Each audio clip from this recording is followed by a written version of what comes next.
दोस्तों, एक स्टूडेंट्स की एग्जाम की तैयारी ही उसका रिजल्ट बताती है। अगर तैयारी अच्छी होगी तो जाहिर सी बात है रिजल्ट अच्छा आएगा ही आएगा। और इस वीडियो का बनाने का मेरा मकसद ही है कि हर स्टूडेंट्स को आने वाले बोर्ड एग्जाम में 95% दिलाना है। चाहे आपकी तैयारी कुछ भी क्यों ना हो, चाहे आपकी तैयारी 0% हो, 10% हो या 100% हो, मुझे इससे कोई फर्क नहीं पड़ता। बस आपको 95% दिलाकर ही दम लूंगा। और बस आप इस वीडियो के हर एक पॉइंट्स को ध्यान से सुनना और हो सके तो अपनी कॉपी में भी जरूर नोट करना, क्योंकि ये सारी बातें आपके लिए बहुत ही ज्यादा इंपॉर्टेंट होने वाला है। तो चलिए अब बगैर समय को बर्बाद किए शुरू करते हैं वीडियो को। सबसे पहले तो मैं आप सभी से एक सवाल करना चाहूंगा कि आप एग्जाम की प्रिपरेशन के लिए रोज कितने घंटे पढ़ाई करते हो। तो आप सभी का जवाब अलग अलग होगा। कोई 2 घंटे पढ़ाई करते होंगे, कोई 3 घंटे पढ़ाई करते होंगे, कोई कुछ भी नहीं पढ़ते होंगे, या कोई 10-10 घंटे पढ़ाई करते होंगे। लेकिन देखिए, एक बात समझिए, आप एक दिन में कितने घंटे पढ़ रहे हो इससे कहीं ज्यादा इंपॉर्टेंट है कि आप रोज पढ़ाई कर रहे हो कि नहीं कर रहे हो। भले ही आप 3 ही घंटे पढ़ रहे हो, लेकिन अगर आप रोज 3 घंटे पढ़ रहे हो तो आप उन स्टूडेंट से कहीं बेहतर हो जो एक दिन 10 घंटे पढ़ाई करते हैं और अगले दिन कुछ पढ़ाई नहीं करते हैं। क्योंकि देखिए, बूंद बूंद से ही घड़ा भरता है। अगर आप रोज 3-3 घंटे पढ़ाई करोगे ना, तो आपको एग्जाम में सक्सेस होने से कोई नहीं रोक सकता, आपको एग्जाम में अच्छा करने से कोई नहीं रोक सकता है। इसीलिए अपने मन में ठान लो कि मुझे भले 2 ही घंटे पढ़ने, 3 ही घंटे पढ़ने, जितना आप कैपेबल हो उतना ही पढ़ो, लेकिन आप रोज उसी हैबिट को बनाए रखो। रोज आप पढ़ाई करो दोस्तों, वही चीजें आपके लिए बहुत ज्यादा काम आएगी। दूसरी चीज है study less study good. Vilfredo Pareto एक इटालियन इकोनॉमिस्ट थे। इन्होंने स्टडी करने का एक सिद्धांत दिया जिसे हम 80-20 के प्रिंसिपल के नाम से जानते हैं। इस प्रिंसिपल में इन्होंने बताया कि आपके 20% एफर्ट्स आपके 80% रिजल्ट्स में कन्वर्ट होते हैं। आप सिर्फ 20% चीजों पर फोकस करो, आपको 80% रिजल्ट यहीं से मिलेगा। विल्फ्रेडो बताते हैं कि जो 80% वर्षा होती है वो सिर्फ 20% बादलों से होती है। 80% जो अनाज उगता है वो सिर्फ 20% जमीन से उगता है। 80% जो ट्रैफिक लगती है वो सिर्फ 20% सड़कों पर लगती है। और सेम चीज स्टडी पर भी लागू होती है कि आपके 20% सिलेबस से ही आपके 80% मार्क्स आते हैं।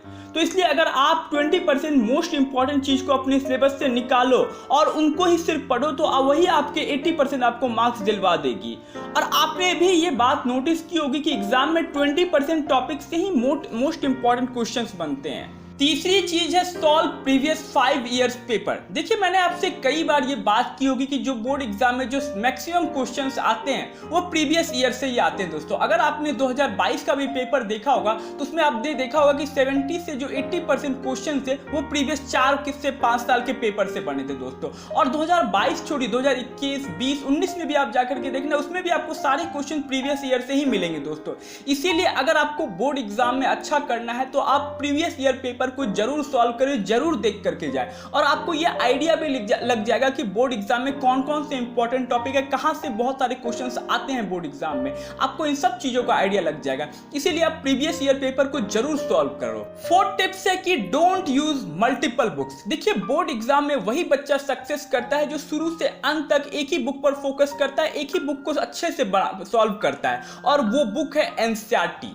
अगर आप बोर्ड एग्जाम में अच्छा करना चाहते हो तो आप एनसीईआरटी पर ही फोकस करें, चाहे वो साइंस हो, सोशल साइंस हो, जो भी बुक हो, सिर्फ और सिर्फ एनसीईआरटी को अच्छे से पढ़ें। हाँ, मैं मैथ में जरूर बात कर सकता हूँ कि आप रेफरेंस बुक की हेल्प लें, क्योंकि मैथ में एनसीईआरटी में ज़्यादा क्वेश्चंस नहीं होते और मैथ में प्रैक्टिस की हमें जरूरत होती है। तो मैथ में आप रेफरेंस बुक का यूज ले सकते हो, लेकिन सिर्फ एक ही रेफरेंस बुक आप लेना, चाहे वो आर.एस. अग्रवाल हो या आर.डी. शर्मा हो, जो भी आपको ठीक लगे आप उसमें कोई एक बुक ले ले। लेकिन अदर सब्जेक्ट में आपको सिर्फ और सिर्फ एनसीईआरटी पर फोकस करना है, एनसीईआरटी के क्वेश्चन को सॉल्व करना है, क्योंकि इस क्वेश्चन जो आते हैं वो एनसीईआरटी से ही आते हैं। एनसीईआरटी ही आपका बेस होता है दोस्तों, तो आपको एनसीईआरटी पर जरूर फोकस करना है। 5th टिप्स है रिवीजन। देखिए, ऊपर जो मैंने आपको चारों टिप्स बताई वो आपकी तभी हेल्प करेगी जब आप पीछे से रिवीजन भी करते चलोगे। नहीं तो अगर क्या होगा, अगर आप आगे बढ़ते जा रहे हो और पीछे से रिवीजन कर ही नहीं रहे हो तो कोई फायदा नहीं होगा आगे बढ़ने का दोस्तों, क्योंकि आप पीछे से भूलते जा रहे हो। इसीलिए दोस्तों, कम पढ़े लेकिन जितना भी पढ़े वो कंठस्थ रहे, आपके दिमाग में बैठा रहे, आपके दिमाग में। इसीलिए आप जो भी पढ़े उसका रिवीजन भी साथ साथ करते चले। इससे क्या होगा, आपको एग्जाम टाइम में आप पे बर्डन नहीं पड़ेगा, आप पे लोड नहीं आएगा कि मुझे रिवीजन भी करना है। तो अगर आप अच्छा मार्क्स लाना चाहते हो दोस्तों तो आप रिवीजन भी साथ साथ करते चले। हर दिन 1 घंटे या 1.5 घंटे का ऐसा टाइम निकाले अपने रूटीन में से कि आपको रिवीजन करने का भी मौका मिले दोस्तों। तो ये सारी चीजें आपको बोर्ड एग्जाम में बहुत अच्छा है मार्क्स दिला सकती है दोस्तों, अगर आप इन सब चीजों पर फोकस करोगे।